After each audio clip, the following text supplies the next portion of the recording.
Hello everyone, welcome to Anveshan IAS. Due to some technical issue, we cannot go live for this lecture, but आप लोगों को इस environment का ये जो बस एक lecture है, वो आपको recorded format में दिया जा रहा है.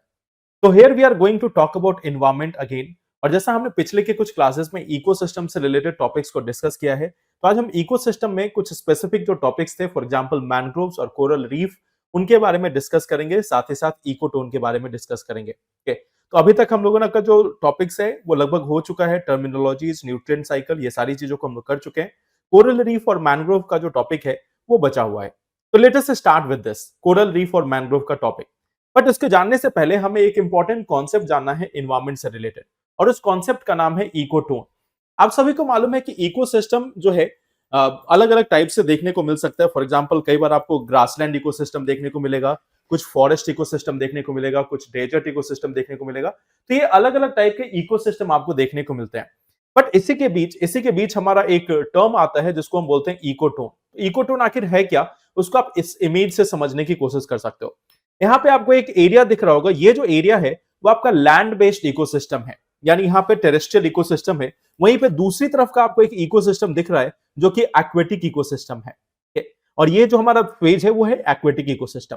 बट यहाँ पर इन दोनों के बीच में एक एरिया है, जिस एरिया में आप देख सकते हो कि थोड़ा बहुत लैंड का पोर्शन भी है और थोड़ा बहुत वाटर भी मौजूद है.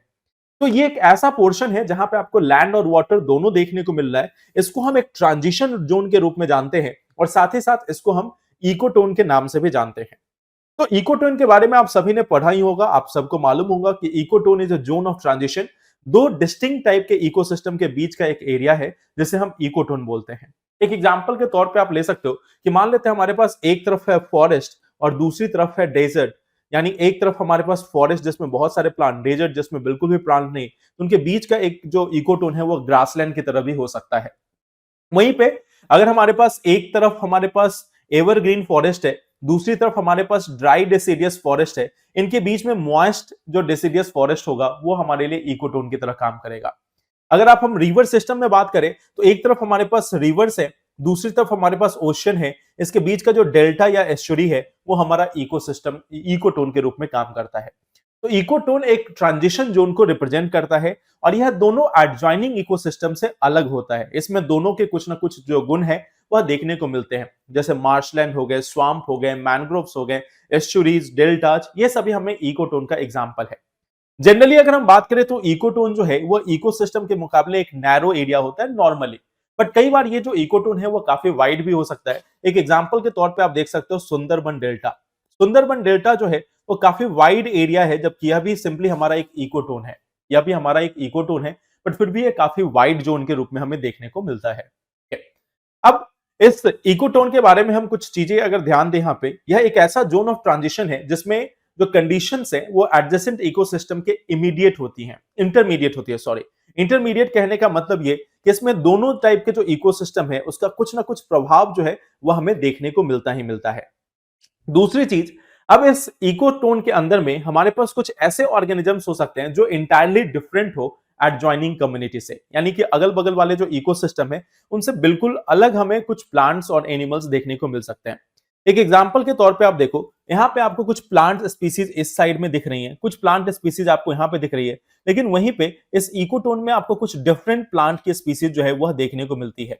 यहाँ पे आपको जो फिशेज हैं या वाटर बर्ड्स हैं वो देखने को मिल रहे हैं. इस साइड में आपको कुछ एनिमल्स देखने को मिल सकते हैं, बट यहाँ पे एम्फीबियंस जो है वो काफी प्रोमिनेंट होते हैं.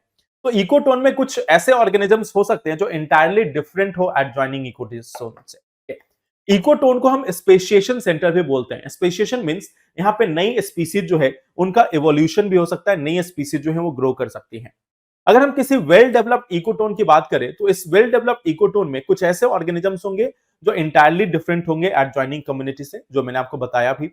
और साथ ही साथ इकोटोन एक बफर जोन के रूप में भी काम करता है. इकोटोन जो है वो एक बफर जोन के रूप में भी काम करता है. एग्जाम्पल के तौर पे ले लो कि जैसे सपोज दैट टेरेस्ट्रियल इकोसिस्टम या मान लेते हैं जैसे एक रिवर इकोसिस्टम है और ओशन इकोसिस्टम है. रिवर्स में फ्लड आती है तो उसका इंपैक्ट डायरेक्टली ओशन पे ना हो, इसकी सैलिनिटी जो है वो ज्यादा प्रभावित ना हो, तो इसके बीच में आप देख सकते हो जो डेल्टा है वह इसकी फ्लड को या इसके जो वाटर है उसको एक तरीके से अब्सॉर्ब कर लेगा. जो हमारा वेटलैंड भी है वो एक तरीके से डेल्टा के रूप में ही है, या फिर आप देख सकते हो डेल्टा जो है वो वेटलैंड की तरह से है, जो इस वाटर की स्पीड को रिड्यूस करेगा, इस वाटर को जो है वो स्प्रेड कर देगा ताकि वो डायरेक्टली ओशन की सैलिनिटी पे बहुत ड्रास्टिक चेंज ना लाए। अगर ओशन की सैलिनिटी बहुत ज्यादा कम होती है या अधिक होती है तो इन दोनों केस में वहां के रहने वाले ऑर्गेनिजम्स के लिए प्रॉब्लम हो सकती है। ठीक ऐसे ही आप देख सकते हो मैनग्रोव्स, मैनग्रोव जो है एक शेल्टर की तरह काम करते हैं कि अगर मान लेते हैं ओशंस में बहुत ज्यादा टाइड्स है तो टाइड से बचाने तक, यानी जो कोस्टल कम्युनिटी है, जो लैंड बेस्ड एरिया में जो लोग रहते हैं, उनको अगर बहुत ही हाई टाइड्स है या स्टॉर्म्स है तो इनसे बचाने का भी काम करती है। तो कैटास्ट्रोफिक कंडीशंस में जो एडजॉइनिंग इकोसिस्टम्स है उनके लिए एक बफर जोन के रूप में भी काम करती है हमारी इकोटोन सिस्टम। तो ये इसके कुछ कैरेक्टरिस्टिक्स है। अब इकोटोन में हमें कुछ स्पेसिफिक फीचर देखने को मिलता है। फॉर एग्जांपल एक टॉपिक है एज इफेक्ट। एज इफेक्ट क्या है इसको आप समझते हैं। जैसे कई बार क्या होगा कि जो हमारे इकोसिस्टम है, उन इकोसिस्टम्स के जो ऑर्गेनिज्म है वो अलग अलग दिशाओं में माइग्रेट करने लगते हैं। फॉर एग्जांपल एक एग्जांपल के तौर पे ले लेते हैं, इसी इसी एग्जांपल पे हम लोग वापस आते हैं। यहाँ पे जैसे आपको देखने को मिल रहा है कि एक तरफ हमारे पास लैंड बेस्ड इकोसिस्टम है, एक तरफ वाटर बेस्ड इकोसिस्टम है, बीच में एक एरिया है जहां पे लैंड और वाटर बहुत दोनों है। तो एक समय ऐसा हो सकता है कि जब कुछ जो इंपॉर्टेंट स्पीसीज हैं वह उनकी अधिकतर जो पॉपुलेशन है वह इस एज का जो एरिया है, ये जो ट्रांजिशन है, जो मार्शलैंड है, उसमें दिखाई देने लगे। जैसे आपने देखा होगा कि सुंदरबन जो इलाका है, सुंदरबन जो एक वेटलैंड है या फिर आप बोल सकते हो जो एक इकोटोन है, उसमें जो ऑर्गेनिजम्स की जो वैरायटी है, ऑर्गेनिजम्स की जो पॉपुलेशन है, वो काफी अधिक है। तो एक तरीके से जो हमारा जो हमारा सुंदरबन है वो एज इफेक्ट को डिस्प्ले करता है। यहाँ पे जो नंबर ऑफ स्पीसीज है वो इतनी अधिक है कि एडजॉइनिंग इकोसिस्टम में भी शायद इससे कम स्पीसीज की पॉपुलेशन डेंसिटी और स्पीसीज का इवन जो कंपोजिशन है वह भी अधिक देखने को मिलता है। तो इस टाइप के इफेक्ट को हम बोलते हैं एज इफेक्ट। और कई बार क्या होता है, कुछ स्पीसीज प्रीडोमिनेंटली उसी एरिया में आके रहने लगती है। फॉर एग्जांपल आप देखोगे, जैसे एक एग्जांपल के तौर पे ले लेते हैं कि कोई जो बर्ड है वो पहले टेरेस्ट्रियल इकोसिस्टम में रहती थी, बट धीरे धीरे माइग्रेट करके वो वेटलैंड या फिर आप बोल सकते हैं कि जो इकोटोन है उसकी तरफ माइग्रेट करने लगे। अगर इसी बर्ड की मैक्सिमम पॉपुलेशन, इसकी जो मैक्सिमम पॉपुलेशन है वो अगर इसकी जो मैक्सिमम पॉपुलेशन है वो अगर रहने लगे, मान लेते हैं सपोज दैट इसी इकोटोन में, तो फिर हम उस स्पीसीज को एज स्पीसीज के नाम से जानते हैं। तो ये कुछ बेसिक कॉन्सेप्ट्स है इकोटोन का। अब इसी इकोटोन में हमारा एक सबसे प्रोमिनेंट जो इकोटोन है वो आता है मैनग्रोव्स, और इस मैनग्रोव इकोसिस्टम या इकोटोन के बारे में हम लोग एक बार डिस्कस करते हैं। अब डिस्कस करने से पहले आप यहां पर इस इमेज को देखिए। इस इमेज में आपको दिख रहा होगा एक पूरा एरिया है जिसमें वाटर लॉगिंग हो रखी है, पानी यहाँ पे जल जमाव जो है वो हो चुका है, और इसके साइड साइड से बहुत ही डेंस फॉरेस्ट हमें देखने को मिल रहा है। अगर किसी को इस डेंस फॉरेस्ट में जाना हो तो काफी मुश्किल हो सकता है। क्यों मुश्किल हो सकता है? ऐसा नहीं कि प्लांट्स की डेंसिटी अधिक है, बल्कि प्लांट्स के जो रूट्स हैं उनकी जो डेंसिटी है वो इतनी अधिक है कि इसमें अंदर जा पाना या बाहर निकल पाना काफी मुश्किल है। तो ये हमारा मैनग्रोव का एक कैरेक्टरिस्टिक्स होता है जो हमें देखने को मिलता है। तो इस मैनग्रोव्स के बारे में चर्चा करते हैं। सबसे पहले अगर हम मैनग्रोव्स की बात करें तो ये लो ऑक्सीजन सॉइल में ग्रो करता है।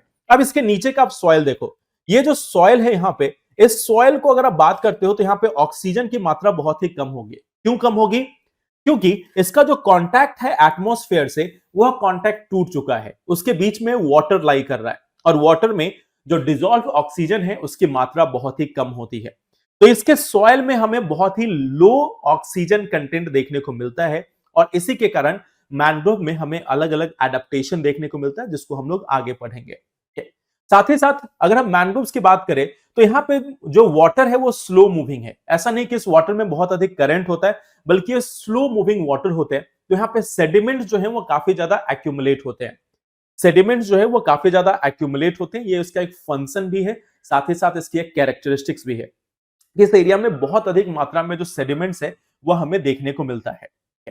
अगर हम मैनग्रोव्स की बात करें तो मैनग्रोव्स की एक और प्रोमिनेंट फीचर क्या है, यह सिर्फ ट्रॉपिकल्स या सब ट्रॉपिकल लैटिट्यूड्स में, यानी आप देख सकते हो कि इक्वेटर से लेकर 30 डिग्री 45 डिग्री जो लैटिट्यूड है इसी एरिया में हमें ग्रो करता हुआ दिखेगा।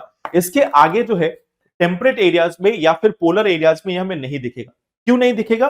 क्योंकि ये फ्रीजिंग टेम्परेचर को सर्वाइव नहीं कर सकता, या फ्रीजिंग टेम्परेचर में सर्वाइवल इसका पॉसिबल नहीं है।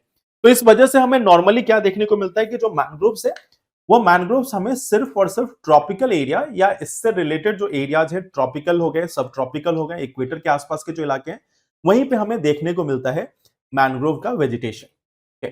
तो ये एक तो प्रोमिनेंट बात हो गई। दूसरा, अगर हम मैंग्रोव के आइडेंटिफिकेशन की बात करें कि मैंग्रोव्स को आखिर पहचाना कैसे जाए, तो इनकी सबसे बड़ी पहचान होती है इनकी रूट सिस्टम।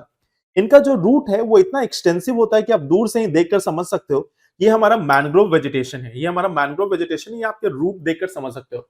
जैसे कि यहाँ पे आपने देखा होगा इसकी जो रूट सिस्टम है वो इतनी एक्सटेंसिव है कि अगले बार अगर आप मान लेते हैं किसी मैंग्रोव वेजिटेशन के आसपास में जाओगे और आपको इस तरीके का रूट सिस्टम बना हुआ दिखेगा तो आपको क्लैरिटी आ जाएगी, क्योंकि this is our mangrove ecosystem.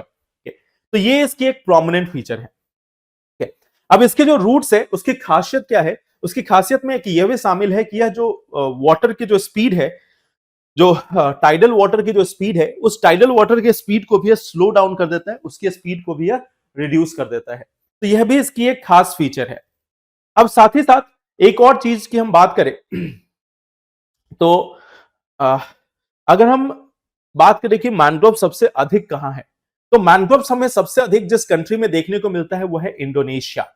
सबसे अधिक जो मैंग्रोव है, इसमें कई बार आप कंफ्यूज होते हो कि आपको जनरली लगता है कि सुंदरबन जो है वहीं पे या फिर इंडिया जो है वहीं पे सबसे ज्यादा मैंग्रोव पाया जाता है। नहीं, जो हमारा इंडोनेशिया का जो क्षेत्र है वहां पे सबसे अधिक मात्रा में मैंग्रोव जो है वह देखने को मिलता है। और सुंदरबन क्यों फेमस है? क्योंकि single largest patch of mangrove से पूरे वर्ल्ड में, largest single patch of mangroves के रूप में इसको जाना जाता है पूरे वर्ल्ड में। यानी एक जगह पे अगर हम मैंग्रोव्स की बात करें कि एक जगह पे सबसे बड़ा इलाका कौन सा है जहां पे मैंग्रोव्स पाए जाते हैं, तो उसमें सुंदरबन का नाम आता है। अब हम आते हैं मैंग्रोव्स के कुछ और फीचर्स पे। मैंग्रोव्स की बात करें तो सबसे पहले इनको हम जानते हैं रूट्स के बारे में। तो इसके कुछ रूट्स होती है जैसे कि एक प्रॉप। अब ये जो है रूट्स जो है वो वाटर की तरफ, नीचे की तरफ जाते हैं। एक है जो एयर टाइप के रूट्स होते हैं। अब ये एयर टाइप के रूट्स जो है वो नीचे से ऊपर की तरफ जाते हैं। स्टिल्ट जो है, स्टिल्ट की अगर हम बात करें तो रूट्स जो है वो मेन ट्रंक ऑफ ट्री से एक तरीके से इमर्ज होते हैं और उनको एडवेंशियस रूट्स भी कहा जाता है। जैसे आप ए वाला जो फिगर है उसमें आप देख सकते हो ये एडवेंशियस रूट्स को दिखाता है। कुछ रूट्स आपने देखा होगा ग्राउंड से ऊपर की तरफ आते हैं। इनको हम न्यू मेटाफोर्स या एरियल रूट्स के नाम से भी जानते हैं। अब एक चीज और देखना, यहाँ पे आपको एक लीफ दिख रहा होगा, एक इसकी पत्ती दिख रही होगी। इस पत्ती पे जो आपको छोटे छोटे जो क्रिस्टल दिख रहे हैं ये बेसिकली सॉल्ट के क्रिस्टल है। They are basically salt crystal. और इस सॉल्ट क्रिस्टल की हम बात करें कि आखिर आया कहां से, तो देखो मैंग्रोव्स पाया जा रहा है डेल्टा रीजन में। डेल्टा रीजन में क्या है, जो एक तरीके से टाइडल इन्फ्लुएंस भी है, टाइडल इन्फ्लुएंस भी है। टाइड्स का पानी जो है वह भी आता है और फ्रेश वाटर भी आता है। तो अल्टीमेटली ये जो जोन है इसको हम ब्रैकिश जोन के रूप में जान सकते हैं, जहां पे पानी ना तो बहुत फ्रेश है ना ही बहुत सॉल्टी है। तो यहां जो ब्रैकिश जोन है यहां पे पानी में सॉल्ट है, बट मैंग्रोव्स को सर्वाइव करने के लिए फ्रेश वाटर चाहिए। मैंग्रोव्स को अपने काम करने के लिए फ्रेश वाटर की जरूरत है। तो इस केस में इनका जो लीफ है वो एक तरीके से आप बोल दो कि ये केंट आरो की तरह काम करता है, पानी को प्यूरिफाई करता है। एक तरीके से केंट आरो की तरह काम कर रहा है कि पानी को प्यूरिफाई कर रहा है। इसके ऊपर जो भी सॉल्ट डिपोजिटेड है वो बेसिकली उस सॉल्ट को फिल्टर आउट करके बाहर निकाला गया है। ये इसके रूट्स, इसका जो ब्रांच है, इसका जो ट्रंक है, इसके जो लीव्स है, उस पर ये सॉल्ट क्रिस्टल्स देखने को मिलता है। तो ये इसकी स्पेशल एबिलिटी होती है कि ये सॉल्ट को एक्सक्रीट करता है। अब देखो इसकी अगर हम बात करें तो नॉर्मली जब हम डेजर्ट प्लांट की बात करते हैं तो डेजर्ट प्लांट में हम देखते हैं कि वहां पे एक तरीके से बहुत ही कम हमें देखने को मिलता है कि वहां पे जो पानी है वो बहुत ही कम है। तो उस केस में उनकी जो लीव्स होती हैं वो स्मॉल लीव्स होती हैं, काफी स्मॉल लीव्स होती हैं। उसके ऊपर लीव्स के ऊपर जो स्टोमेटल पोर है वो भी बंद रहता है। तो ये सारी चीजें होती है हमें डेजर्ट प्लांट में। बट अगेन मैंग्रोव्स की अगर हम बात करें तो मैंग्रोव्स का आपने लीफ देखा होगा, यह लीफ भी जो है इसकी जो पत्ती है ये काफी छोटी है। तो आखिर क्यों? इसके पास तो पानी बहुत है, पानी तो है बट यह पानी साफ नहीं, ये पानी जो है वो फ्रेश नहीं है। फ्रेश और साफ में अंतर है। एक चीज होता है क्लियर वाटर, साफ पानी, दूसरा होता है फ्रेश पानी यानी मीठा पानी। यहाँ पे फ्रेश पानी का मतलब है मीठा पानी जो हमें नदियों में देखने को मिलता है। तो यहाँ क्योंकि समुद्र का खारा पानी आ रहा है, समुद्र का नमकीन पानी आ रहा है, तो इसके कारण इसको फ्रेश वाटर या मीठे पानी की जो सप्लाई है वो नहीं मिल रही। अब इसके कारण इसको पानी बचाना है। पानी बचाने के लिए इसके कुछ एडेप्टेशन है, जैसे कि सक्लेंट लीव्स। इसके जो लीव्स होते हैं वो काफी मोटी आपको देखने को मिलेगी और यह पानी को लीव्स में स्टोर करके रखते हैं। इसमें संकन स्टोमाटा है और ये जो संकन स्टोमाटा है वो बेसिकली वाटर वेपर को इवोपोरेट करने से रोकता है। इवन इसके लीव्स के ऊपर में आपको वैक्सी कवरिंग जो है वह भी देखने को मिलेगा, जो एक तरीके से इसके लीव से वाटर को इवापोरेट होने में, ट्रांसपिरेशन में मदद करता है, रोकने में।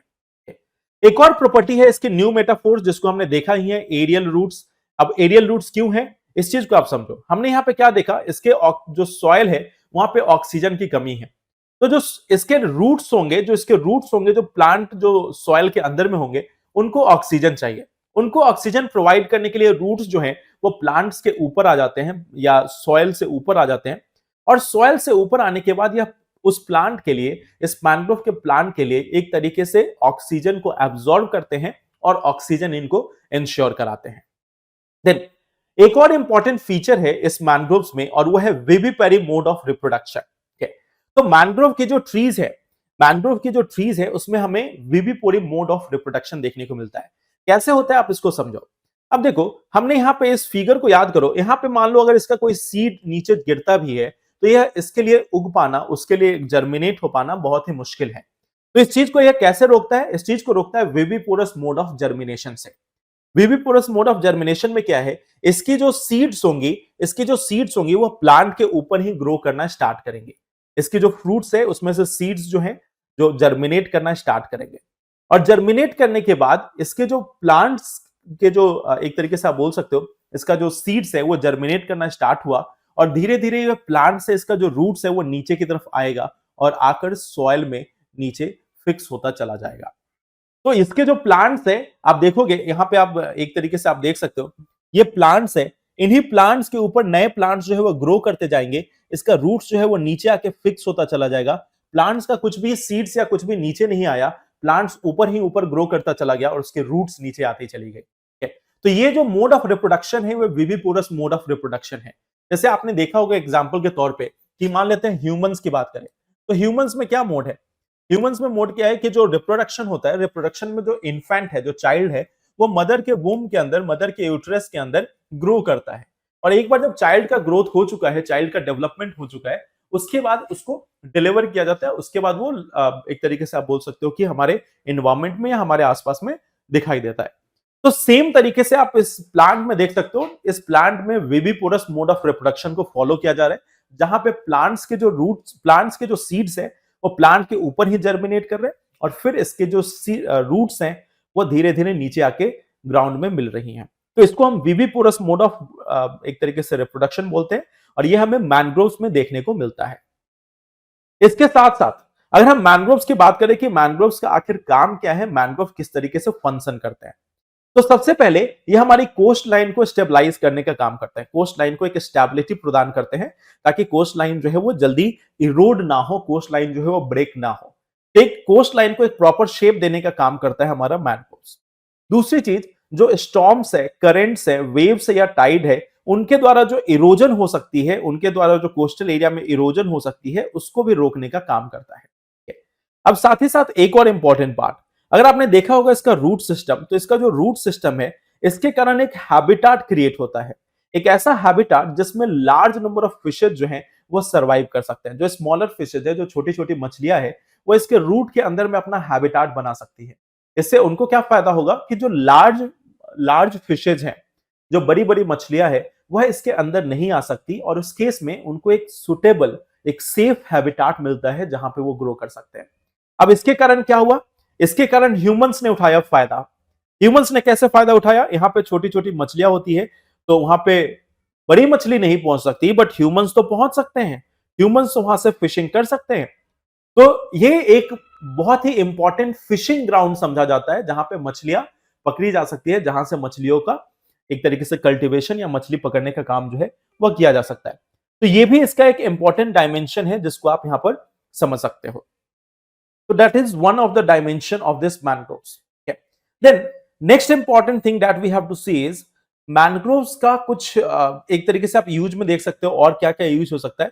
इसको हम फूड के लिए इस्तेमाल कर सकते हैं, कंस्ट्रक्शन और हाउस होल्ड मटेरियल के इस्तेमाल कर सकते हैं, मेडिसिन, फ्यूल, टूरिज्म, एजुकेशन, इन सभी में इसका इस्तेमाल हो सकता है। कोस्टल प्रोटेक्शन में, ऑर्गेनिजम्स के फूड के लिए, हैबिटाट फॉर ऑर्गेनिजम्स के लिए, तो इन सभी जगहों पे इसका इस्तेमाल जो है वो हमें देखने को मिलता है। इवन कार्बन सिक्वेस्ट्रेशन में काफी ज्यादा हेल्प करता है, सिक्वेस्ट्रेशन ऑफ टॉक्सिन्स और वाटर क्वालिटी। तो ये सभी कुछ इसके एप्लीकेशंस है जिसको आप देख सकते हैं। मैनग्रोव्स का लिमिटिंग फैक्टर क्या है, यानी मैनग्रोव्स का ग्रोथ जो है वो कैसे प्रभावित होता है? इसमें सबसे पहला डायमेंशन है लैक ऑफ ऑक्सीजन। इनको ऑक्सीजन जो है वो सफिशिएंट मात्रा में नहीं मिलता। दूसरा है बहुत ही हाई सैलिनिटी। मान लेते हैं जो सैलिनिटी है वो काफी ज्यादा बढ़ गई है, तो इसमें भी मैनग्रोव्स के लिए ग्रो कर पाना बहुत ही मुश्किल है। तीसरा है डायरेनल टाइडल इनंडेशन। मान लेते हैं कि जो दिन और रात में जो एक दिन में जो 2 बार टाइड जनरेट होती है, इसके कारण अगर टाइड काफी ऊंची है तो पूरा एरिया जो है उसमें वाटर लॉगिंग होता चला जाएगा, और जितना अधिक वाटर लॉगिंग होगा उतना मुश्किल होगा प्लांट्स के लिए सर्वाइव करना। ठीक है? तो ये कुछ चैलेंजेस है जो मैनग्रोव्स में हमें देखने को मिलती है। ठीक है? अब ये है आपका न्यू मेटाफोर्स जो आप देख सकते हो। अगर हम लोकेशन की बात करें तो इंडिया में आप देख सकते हो सुंदरबन में आपको देखने को मिलता है महानदी, कृष्णा गोदावरी, कावेरी डेल्टा। ये जो ईस्टर्न साइड है हमारा, ईस्टर्न साइड जहां पे डेल्टा फॉर्म हो रहा है, eastern side is the main prominent side जहां पे हमें मैनग्रोव्स देखने को मिलता है। कुछ अमाउंट में जो मैनग्रोव्स है वो रत्नागिरी, गोवा, कुछ अमाउंट में केरला के पास भी देखने को मिलता है। इसके साथ साथ जो गुजरात का जो पोर्शन है वहां पे भी मैनग्रोव्स देखने को मिलता है, बट ये जो मैनग्रोव्स है वो काफी स्मॉलर प्लांट्स होते हैं। आप देख सकते हो ये उस एरिया में है जहां पे रेनफॉल जो है वो काफी कम है, तो ये स्मॉलर प्लांट्स है, बुशेज लाइक अपीयर होते हैं, तो बहुत ही डेंस या एक्सटेंसिव नहीं है जैसा कि हमें सुंदरबन में देखने को मिलता है। तो ये एक इंपॉर्टेंट डायमेंशन है। यहाँ पे एक और चीज जो आपको समझने की जरूरत है, यहाँ पे एक एनिमल पाया जाता है खराई कैमल के, खराई कैमल। तो ये राजस्थान गुजरात के आसपास के एरिया में, गुजरात के एरिया में पाए जाते हैं खराई कैमल्स।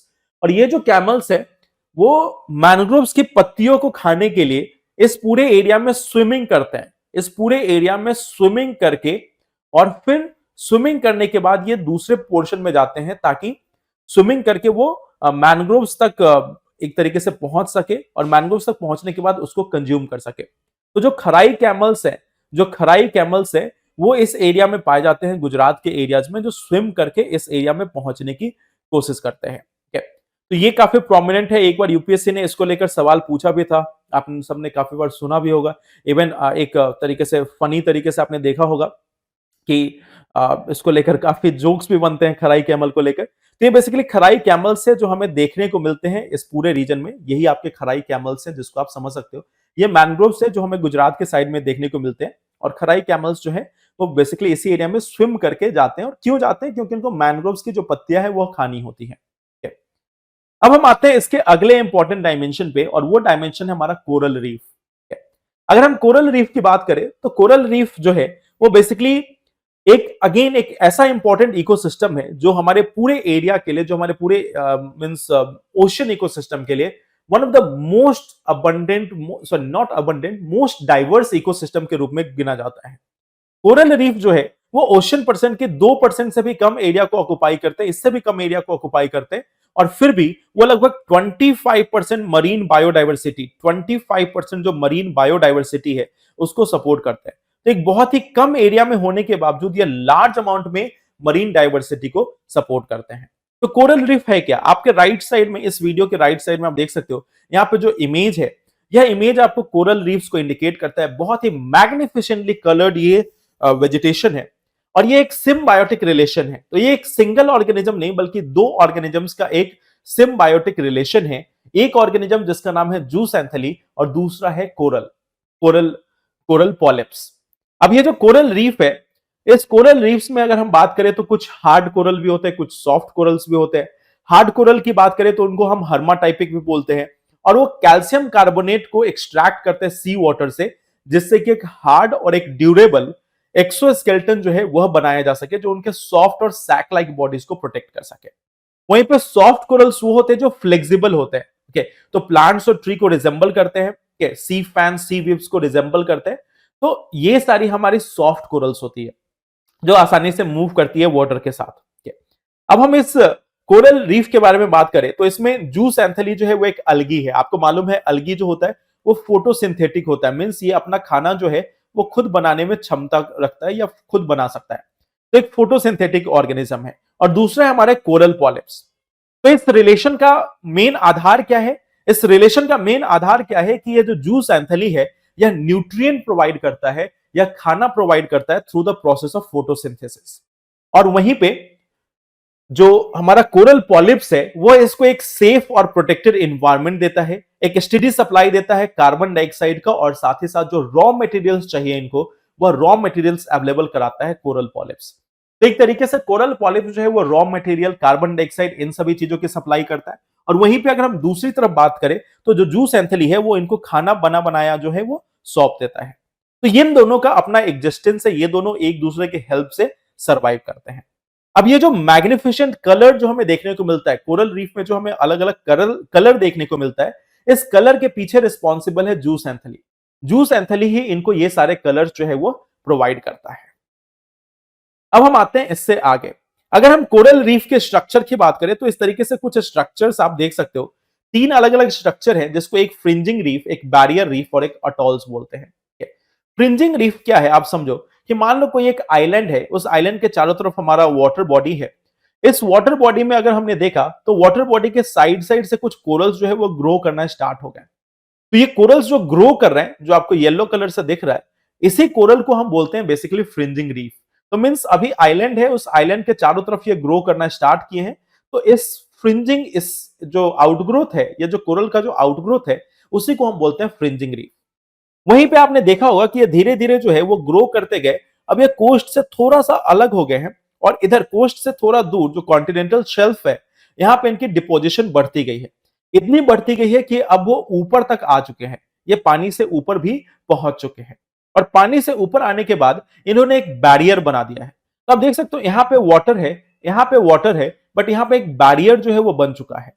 और यह जो बैरियर जो बन चुका है, या इस कोरल के कारण जो बैरियर बन चुका है, तो इसी टाइप के कोरल रीफ को हम बैरियर रीफ बोलते हैं। मींस एक ऐसा कोरल रीफ स्ट्रक्चर जो किसी आइलैंड को और कोई वाटर बॉडी को मेजॉरिटी या बड़े वाले वाटर बॉडी से सेपरेट कर दे। एक तरीके से आप देख सकते हो एक छोटा सा वाटर बॉडी यहां पे रह गया और मेजर जो वाटर बॉडी है वो बाहर की तरफ है। तो सरफेस पे इसने सेपरेट कर दिया है, सरफेस पे इसने सेपरेट कर दिया है, एक बैरियर जो है वह क्रिएट कर दिया है। तो इसको हम बैरियर रीफ बोलते हैं। और एक बात, एक इसको आप ऐसा समझ सकते हो कि ये पूरा इस तरीके का गोल स्ट्रक्चर जो है वो बना रहा है कि अब यहां पे आपको देख सकते हो, ये आपका जो आइलैंड है वो हमें दिख रहा था, बट धीरे धीरे आइलैंड जो है वो डूब रहा है।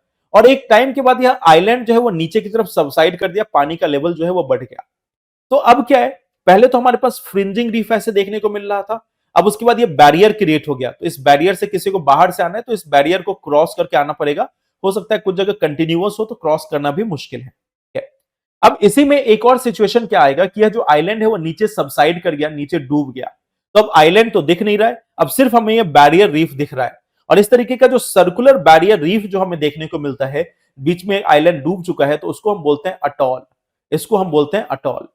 और यही अटॉल जो है वो आपको अभी सबसे ज्यादा प्रोमिनेंटली कहां देखने को मिलता है, लक्षद्वीप आइलैंड में। लक्षद्वीप आइलैंड जो इस बार काफी ज्यादा न्यूज में रहा है। लक्षद्वीप आइलैंड वह प्लेस जिसको लेकर इस बार पूरी संभावना है कि कुछ ना कुछ क्वेश्चन जो है वो वहां से पूछा जा सकता है।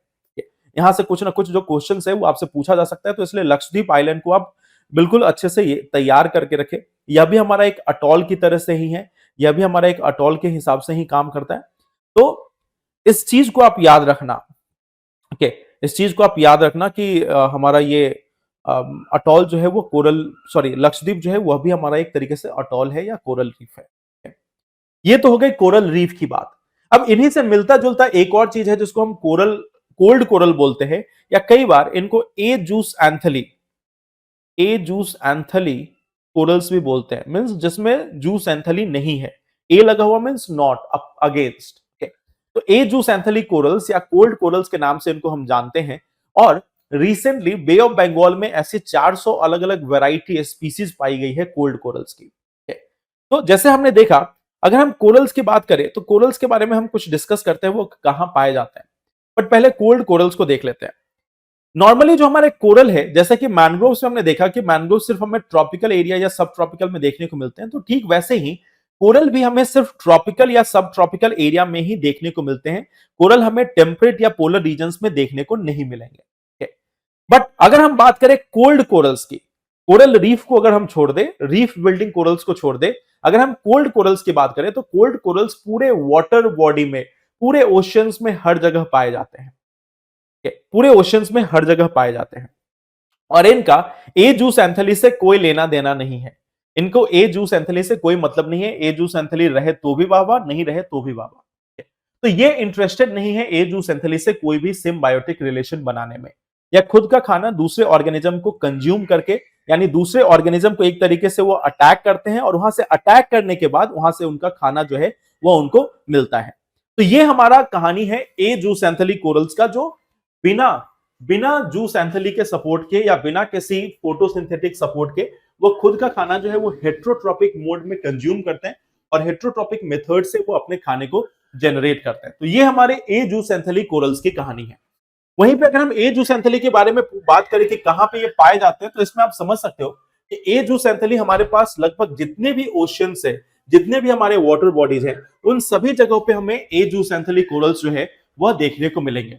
तो ये भी इनका एक प्रोमिनेंट फीचर है जिसको आप यहाँ पे समझने की कोशिश कर सकते हो कि ये लगभग हमें हर जगह दिखाई देते हैं, लगभग हर टाइप के वाटर बॉडी में हमें देखने को मिलेंगे ए जूसेंथली कोरल्स। चाहे वो पोलर एरिया हो, ट्रॉपिकल एरिया हो, टेम्परेट एरिया हो, सभी जगह देखने को मिलते हैं।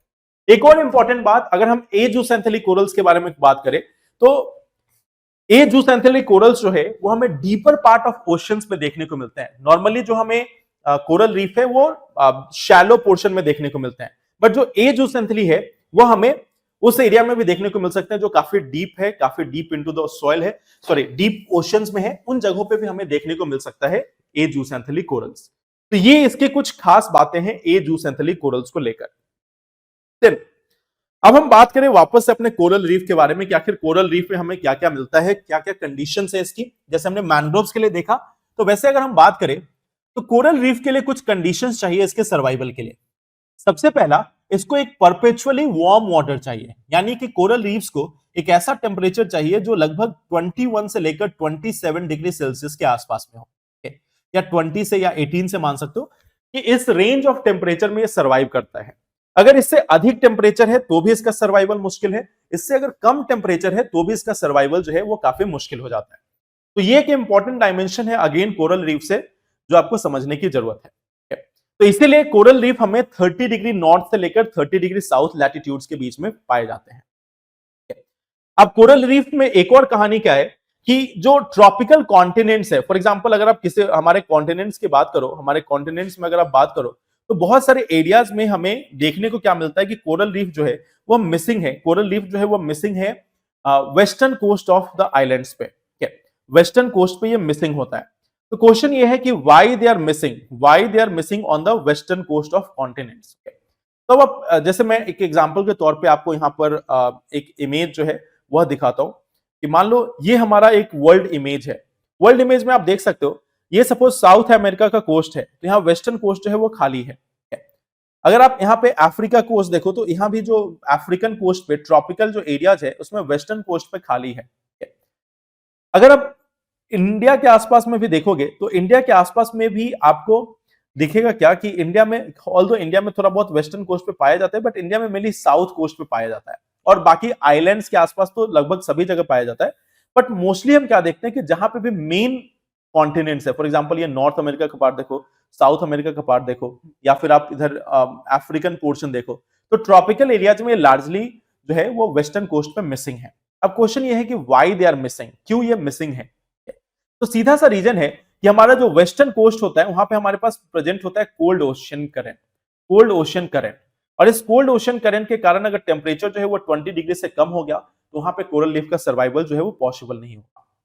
तीसरी इंपॉर्टेंट बात है, इनको शैलो वाटर चाहिए, यानी जो सनलाइट है, सनलाइट इसके नीचे तक पहुंचना चाहिए, सनलाइट की इसकी एक्सेस होनी चाहिए, क्योंकि तभी जूसेंथली जो है वह फोटोसिंथेसिस कर पाएगा। तो जहां शैलो वाटर है वहां इसके ग्रोथ की चांस, वहां इसके सर्वाइवल की चांस जो है वो अधिक होती है। वहीं पे जहां पे शैलो वाटर नहीं है वहां पे इसको एक तरीके से ग्रो करना मुश्किल है। तो जो ग्रोथ के लिए इसकी जो हाइट बोली जाती है, एक एवरेज या आइडियल आप बोल सकते हो 45 मीटर से 55 मीटर, मींस अगर 150 फीट से ज्यादा पानी है तो वहां पे इसका सर्वाइवल जो है वो काफी मुश्किल है। 150 फीट से ज्यादा अगर पानी है तो वहां पे सर्वाइवल जो है वो काफी मुश्किल है। दूसरी चीज, क्लियर और सॉल्ट वाटर। क्लियर होने का मतलब इसमें सेडिमेंट नहीं होना चाहिए, और दूसरा salt water means it must contain some amount of saline water, it should not be having fresh water. So if there is like suppose if there is salt water then it can thrive well. अगर salt water है तो वहां पे ये thrive कर सकता है, और दूसरी चीज अगर सेडिमेंट फ्री वाटर है तो वहां पे भी ये सर्वाइव कर सकता है। तो it requires both sediment free water यानी clear water, and second thing is it is also requiring saline water, यानी यहाँ पे अगर फ्रेश वाटर होगा, अगर यहाँ पे रिवर्स का सप्लाई होगा वाटर का, तो इस केस में इसका सर्वाइवल जो है वो काफी मुश्किल हो जाता है। तो that is another important condition for survival of coral reef. अब ये है इसकी वर्ल्ड लोकेशन, जिसको आप देख सकते हो कि वर्ल्ड लोकेशन कहां कहां पे है। एक और इंपॉर्टेंट फैक्टर है वो है अबंडेंट प्लैंकटन। अब देखो इसमें पीछे क्या कंडीशन है इसको समझने की कोशिश करो। जनरली क्या होता है कि मान लेते हैं कि अगर हमारे पास ए जूस एंथली, अगर मान लेते हैं हमारे पास ए जूस एंथली है और साथ ही साथ हमारे पास कोरल पॉलिप्स है, तो जनरली हमें देखने को क्या मिलता है कि कोरल पॉलिप्स जो है इसकी लगभग 90 से 95% जो फूड की रिक्वायरमेंट है वह, सॉरी जूस एंथली मानते हैं यहां पे, वह जूस एंथली से पूरी हो जाती है। इसके जो लगभग 90 से 95% जो रिक्वायरमेंट है वह जूस एंथली से पूरी हो जाती है। लेकिन बचे हुए फूड के लिए यह डिपेंड करता है फाइटोप्लैंक्टन पे। जो बचा हुआ फूड है उसके लिए डिपेंड करता है फाइटोप्लैंक्टन पे। तो अगर यहाँ पे अबंडेंट अमाउंट में फाइटोप्लैंक्टन है तो उस केस में कोरल रीफ की जो सर्वाइवल रेट है, कोरल रीफ की एक तरीके से आप बोल सकते हो कि कितना अबंडेंस होगा, वह अगेन इससे इंपैक्टेड होता है। कि अगर मान लेते हैं बहुत अच्छा सप्लाई है प्लैंक्टन्स का, वहां पे प्लैंक्टन्स बहुत अधिक मात्रा में है, तो फिर यहाँ पे कोरल रीफ की सर्वाइवल भी बढ़ जाएगी। तीसरी और एक इंपॉर्टेंट फैक्टर है नो लिटिल और नो पॉल्यूशन। अब कोरल रीफ्स के बारे में एक सिंपल सी बात है कि अगर कहीं पे थोड़ा भी चेंज आता है, हल्का सा भी पॉल्यूशन आता है, तो ये बहुत ही ज्यादा फ्रेजाइल होते हैं। थोड़े से भी पॉल्यूशन के कारण, केमिकल्स के कारण, सेडिमेंट्स के कारण इनकी जो पॉपुलेशन है वो बहुत ही लार्ज लेवल पे नेगेटिवली इंपैक्टेड होती है। तो लिटिल या नो पॉल्यूशन चाहिए इनके सर्वाइवल के लिए। तो ये भी एक इंपॉर्टेंट डायमेंशन है जिसको आप यहां पर समझ सकते हो। देन इसके आगे एक और डायमेंशन है हमारा कि कोरल रीफ के लिए आखिर थ्रेट्स क्या है, कोरल रीफ के लिए चैलेंजेस क्या है। तो सबसे पहला चैलेंज जो है वो है नेचुरल चैलेंज। नेचुरल चैलेंज जैसे कि मान लो बहुत ज्यादा स्टॉर्म्स वगैरह हैं, बहुत फ्लडिंग हो रही है, या हाई या लो टेम्परेचर एक्सट्रीम्स है, अल्नीनो इवेंट हो गया। स्टॉर्म्स फ्लडिंग में आप समझ सकते हो, मान लेते हैं स्टॉर्म्स आएगा तो क्या आएगा, स्टॉर्म्स जो है इसके साथ साथ आएगा हमारा सेडिमेंट। सेडिमेंट आया तो यहाँ पे इसकी सर्वाइवल जो है वो मुश्किल होगी। वहीं पे अगर हम बात करें, अगर आया फ्लडिंग, फ्लडिंग आया तो क्या आएगा, फ्रेश वाटर। और फ्रेश वाटर आपको मालूम है कि ये भी हमारे कोरल रीफ के लिए पॉसिबल नहीं है, या फिर ये भी हमारे कोरल रीफ के लिए एक तरीके से हार्मफुल है। तो ये दोनों फैक्टर हो गए।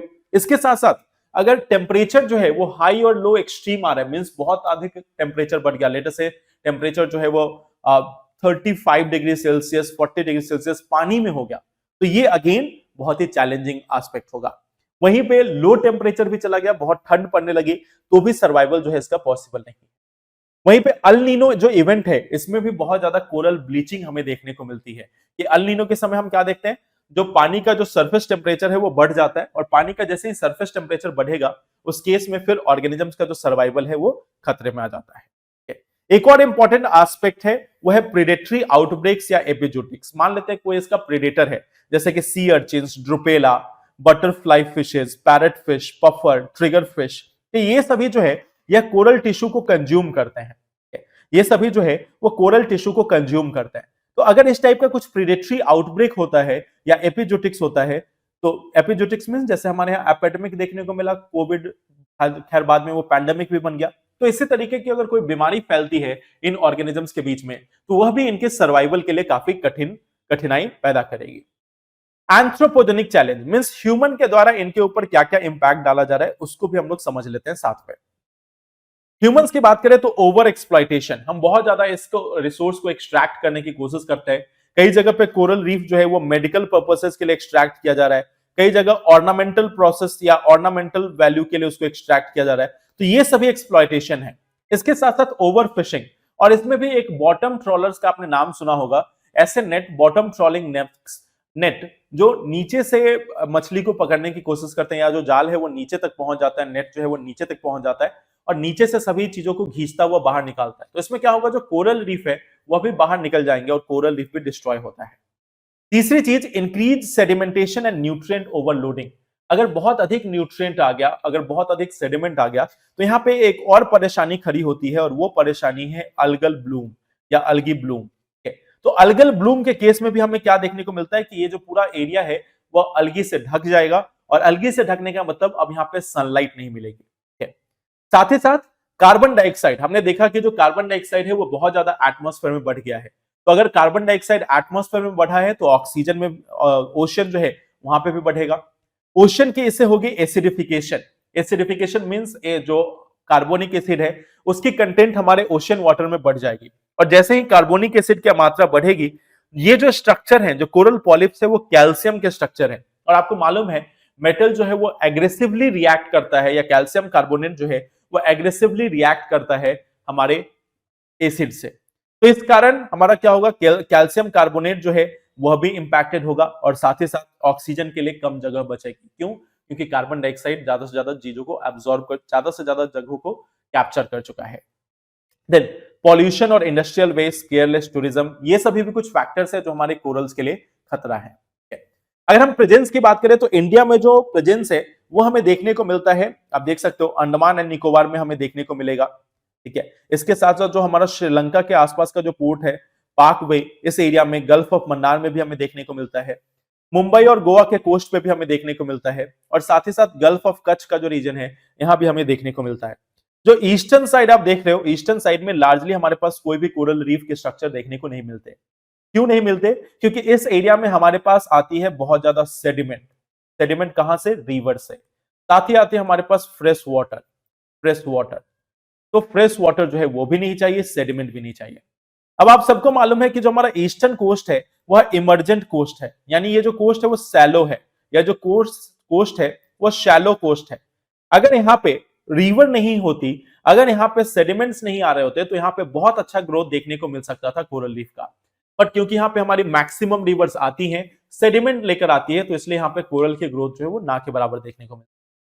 हमारे वेस्टर्न कोस्ट में क्यों कम है? वेस्टर्न कोस्ट में कम होने का सबसे इंपॉर्टेंट रीजन है कि ये हमारा सबमर्जेंट कोस्ट है। ये जो कोस्ट है हमारा वो सबमर्जेंट कोस्ट है। यहाँ पे जो गहराई है वो काफी अधिक है। यहाँ पे जो डेप्थ है वो काफी अधिक है। तो इसके कारण यहाँ पे बहुत ज्यादा फ्रेश वाटर नहीं होने के कारण, नहीं होने के बावजूद इस एरिया में हमें देखने को मिलता है, यहाँ पे इवन कोल्ड करंट भी नहीं है, फिर भी हमें क्या देखने को मिलता है कि डेप्थ होने के कारण यहाँ पे कोरल रीफ की भी प्रेजेंस कम है। लक्षद्वीप आइलैंड हमारे पास एक अटॉल्स है जिसको आप देख सकते हो, ये हमारा इंडिया में प्रेजेंस है। वर्ल्ड प्रेजेंस को हमने पहले भी देखा था, मोस्टली जो ये हमारा इक्वेटर का लाइन पास करता है थोड़ा सा नीचे से। तो इक्वेटर का जो लाइन है, इसी लाइन के आसपास में आपको लगभग सभी चीजें देखने को मिलती हैं। इक्वेटर के आसपास के ही रीजन्स में हमें ज्यादातर जो इक्वेटर, और आप एक तरीके से बोल सकते हो ये जो लाइन है वो आपका ट्रॉपिक ऑफ कैंसर हो गया, एक ट्रॉपिक ऑफ कैप्रिकॉर्न हो गया, तो इसी के आसपास में आपको ज्यादातर जो कोरल्स है 30 डिग्री नॉर्थ से लेकर 30 डिग्री साउथ, इसी एरिया में हमें देखने को मिलते हैं। 30 डिग्री नॉर्थ से लेकर 30 डिग्री साउथ, इसी एरिया में हमें अधिकतर जो कोरल्स है वह देखने को मिलते हैं।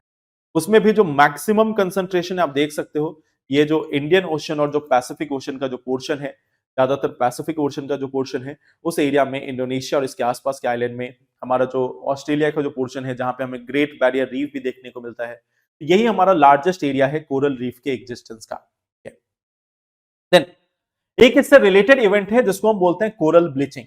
अभी तक हमने क्या देखा कि कोरल्स जो है वो बहुत ही हाईली कलर्ड है, बट कई बार कोरल ब्लीचिंग होती है, और ब्लीचिंग का मतलब जैसे हम जानते हैं bleaching means removal of colour. तो यही कोरल की अगर कलर ब्लीच हो जाए, कोरल जो है वो इसकी ब्लीचिंग हो जाए, मतलब इसका रंग खत्म हो जाए, तो उसको हम कोरल ब्लीचिंग बोलते हैं। तो आखिर ये कोरल ब्लीचिंग होती क्या है और इसका क्या मतलब है, इसको समझते हैं। कोरल रीफ का जो ब्लीचिंग है ये कॉमन स्ट्रेस रिस्पॉन्स है कोरल्स का। तो मान लेते हैं कि कोई भी ऐसे डिस्टर्बेंस हो, कोई भी ऐसे डिस्टर्बेंस हो, जैसे कि हमने जो फैक्टर्स पढ़ा, जो हमने फैक्टर्स देखा अभी कि मान लेते हैं सेडिमेंट बढ़ गया, या फिर सैलिनिटी जो है वो कम हो गई, जो वाटर का टेम्परेचर है वो बढ़ गया, तो इस टाइप के कोई भी अगर घटनाएं होती है तो उस केस में ब्लीचिंग जो है वह देखने को मिलता है। और ब्लीचिंग का मतलब है कि जो डेंसिटी है जूस एंथेली की वह कम हो गई है। जूस एंथेली की क्यों? क्योंकि जूस एंथेली ही तो कलर के लिए रिस्पॉन्सिबल था। तो अगर यहाँ पे कलर लेस दिख रहा है तो इसका सीधा सा मतलब है जूस एंथेली अब यहां से गायब है। अब या तो गायब हो सकती है या फिर उसकी जो एबिलिटी है वो कम हो सकती है।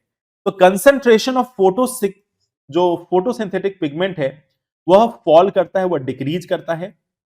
और जैसे ही इसमें फोटोसिंथेसिस की एबिलिटी डिक्रीज हो गई, मान लो जैसे टेम्परेचर बढ़ गया या कोई ऐसा कारण हो गया जिसके कारण इसकी जो फोटोसिंथेटिक एबिलिटी है, जो इसकी जो पिगमेंट है वह कम हो गई, अब यह फोटोसिंथेसिस करने के काबिल नहीं रह गया, तो उस केस में अब जो जूस एंथली है उसके पास सीधा सा सवाल, जो कोरल रीफ है उसके पास सीधा सा सवाल है कि हम इस कोरल रीफ को अपने पास रखें ही क्यों, अपने पास हम इसको क्यों स्टोर करके रखें। तो इस केस में वह सिंपली क्या करता है कि इस कोरल से जो जूस एंथली है उसको एक्सपेल कर देता है। तो कोरल जब ब्लीच करते हैं तो नॉर्मली वह अपने से जुड़े हुए 60 से 90% कोरल जूस एंथली को हटा देते हैं। और वहीं पे जूस एंथली में देखने को मिलता है कि उनका जो फोटोसिंथेसिस एबिलिटी है वो लगभग 50 से 80% तक कम हो चुका है। अगर मान लेते हैं जो स्ट्रेस कॉजिंग, जो स्ट्रेस के कारण, जिस फैक्टर के कारण ब्लीचिंग हुआ है, अगर वो बहुत ही सीवियर नहीं है, मान लेते हैं टेम्परेचर कुछ ही दिनों के लिए बढ़ा बट फिर वापस कंट्रोल में आ गया, तो उस केस में जो कोरल के साथ जो जुड़े हुए जूस एंथली है वो वापस रिटर्न आ जाएंगे और फिर से एक बार इस कोरल रीफ स्ट्रक्चर का ग्रोथ हो जाएगा। तो अगर ये सेवरल वीक्स या कुछ मंथ्स के अंदर में, मींस मान लेते हैं 4-5 वीक या एक दो महीने के अंदर में अगर वापस आ जाते हैं तो उस कोरल स्ट्रक्चर को बचाया जा सकता है। अगर नहीं आते हैं, अगर जूस एंथली का जो लॉस है वो प्रोलॉन्ग्ड होता है, तो उस केस में जो जूस एंथली पॉपुलेशन है वो रिकवर नहीं होगी, और अगर जूस एंथली की पॉपुलेशन नहीं आएगी तो पूरा का पूरा जो कोरल रीफ का स्ट्रक्चर है वह इवेंचुअली खत्म हो जाता है। तो this is what we call as coral bleaching. Coral bleaching का मतलब ये नहीं कि हर बार कोरल ब्लीचिंग के कारण पूरा कोरल स्ट्रक्चर खत्म होगा, बट हाँ, अगर कोरल ब्लीचिंग होती है तो इसका एक असर ये है कि अगर 2 महीने 3 महीने के अंदर में वापस नहीं आते जूस एंथली तो जरूर खत्म हो जाएगा। तो ये होता है कोरल ब्लीचिंग। अब एक और सिंपल सा एक चीज है, एक क्वेश्चन जो आपके सामने है वो है अलगी को लेकर। अब इसको हम क्योंकि एक्वेटिक सिस्टम को पढ़ ही रहे हैं तो एक और लास्ट टॉपिक इसमें देख लेते हैं इकोसिस्टम के एग्जांपल में, और वो है अलगी का। बेसिकली आप देख सकते हैं यहां पर एक क्वेश्चन है आपके सामने, there is a concern over the increase in harmful algal blooms in sea water of India, what could be causative factor for this phenomenon, means algal bloom के लिए क्या क्या रिस्पॉन्सिबल है। एक ऑप्शन है discharge of nutrient from the estuaries, दूसरा है run off from the land during the monsoon, और तीसरा है अपवेलिंग इन द सी। तो अब आप मुझे इसका आंसर देना कि इंडिया के आसपास में जो अल्गल ब्लूम्स हो रहे हैं सी वाटर में, तो इसके पीछे क्या रीजन है। तो इसका आंसर जो है आप मुझे कमेंट करके जरूर बताइएगा कि इसका आंसर जो है वो क्या होगा। तो I am waiting for your answer share. Okay, अब हम आते हैं अलगी को लेकर कि आखिर अलगी क्या है। तो जैसे आप देख सकते हो ये जो वाटर है ये वाटर ग्रीन हो चुका है, और ये ग्रीन क्यों हुआ है, क्योंकि यहां पे प्रेजेंट है अलगी। अलगी जो है वो क्लोरोफिल वियरिंग सिंपल ऑर्गेनिज्म है, ये एक ऑटोट्रॉपिक ऑर्गेनिज्म है जो फ्रेश या मैरीन वाटर दोनों में पाए जाते हैं। और यह मॉइस्ट स्टोन, सॉइल या वुड में भी हमें देखने को मिल सकते हैं। कई बार ये लाइकेंस बनाते हैं फंगी के साथ एसोसिएशन में, क्या, या फिर एनिमल्स जैसे कि स्लॉथ बियर, उन पे भी देखने को मिल सकते हैं, या यूनिसेलुलर भी हो सकते हैं अलगी, और मल्टी सेलुलर भी हो सकते हैं। तो ये सभी कुछ एग्जांपल्स हैं हमारे अलगी के कि अलगी में क्या क्या प्रोमिनेंट फीचर्स हमें देखने को मिल सकते हैं। अब यह जो अलगी है इसके कुछ यहाँ पे टाइप है जिसको आप देख सकते हो, ग्रीन अलगी जिसको क्लोरोफाइटा बोलते हैं, फायर अलगी जो एक तरीके से पायरोफाइटा बोलते हैं, इग्लेनोफाइटा, क्रिशोफाइटा, पेओफाइटा, रोडोफाइटा, जैंथ्रोफाइटा। तो ये अलग अलग टाइप के अलगी है और उसी के कारण अलग अलग कलर जो है वो हमें देखने को मिलता है। अब देखो अलगी क्या है इसको हम समझने की कोशिश करते हैं। अलगी जो है इसके काफी ज्यादा एप्लीकेशंस हैं।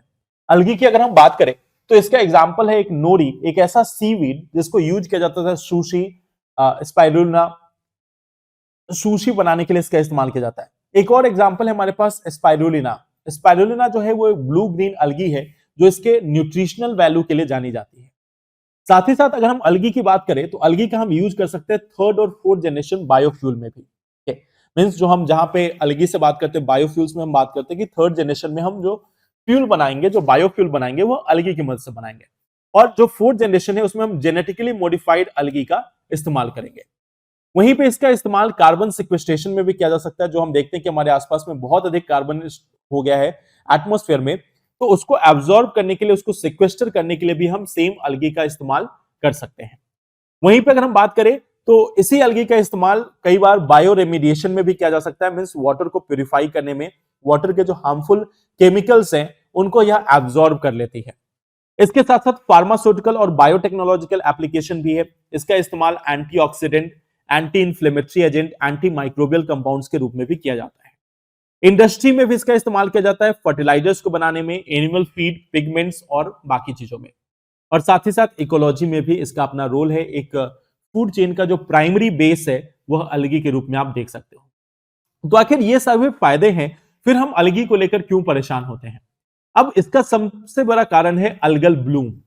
अलगी की पॉपुलेशन रैपिडली ग्रो करती है, इसकी जो पॉपुलेशन है वह रैपिडली ग्रो करती है और कुछ ही दिनों के अंदर में यह पूरे एरिया को कवर कर सकता है, पूरे एरिया को एक तरीके से आप बोल सकते हो कि कवर करके बर्बाद कर सकता है।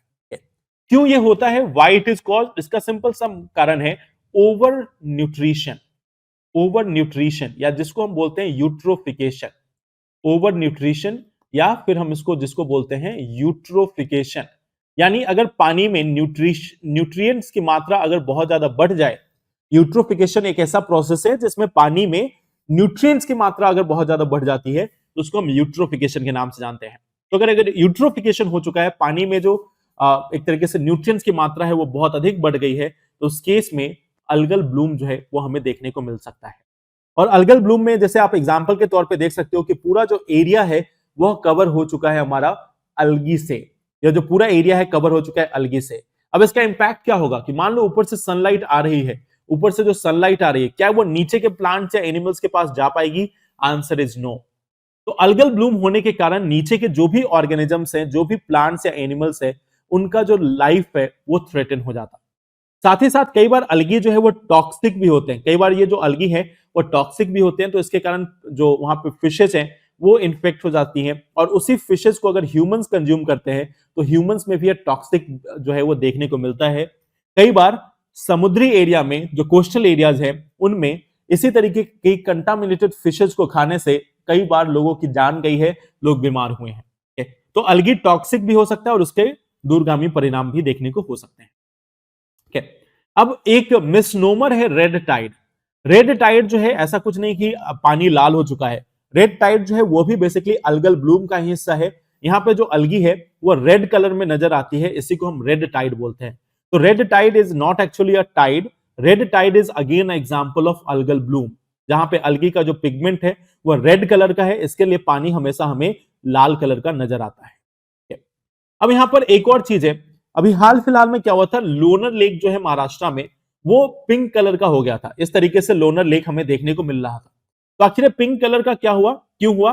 इसके पीछे जो एक तरीके से आप देख सकते हो, इसके पीछे जो कई बार बोला जाता है कि अलगी जो था वो रिस्पॉन्सिबल था। इसके लिए पहले स्टार्टिंग में नाम दिया गया कि रेड पिगमेंटेड ड्यूनालेलिया अलगी, इसका नाम लिया गया था। बट बाद में बोला गया कि यहाँ पे कुछ बैक्टीरियाज हैं वह भी इसके लिए रिस्पॉन्सिबल हो सकते हैं, जिनका नाम हेलो आर्किया या हेलोफिलिक आर्किया के रूप में बोला गया। तो they were mainly responsible for this pink colour of Lonar lake. Lonar lake जो है वो महाराष्ट्र में है।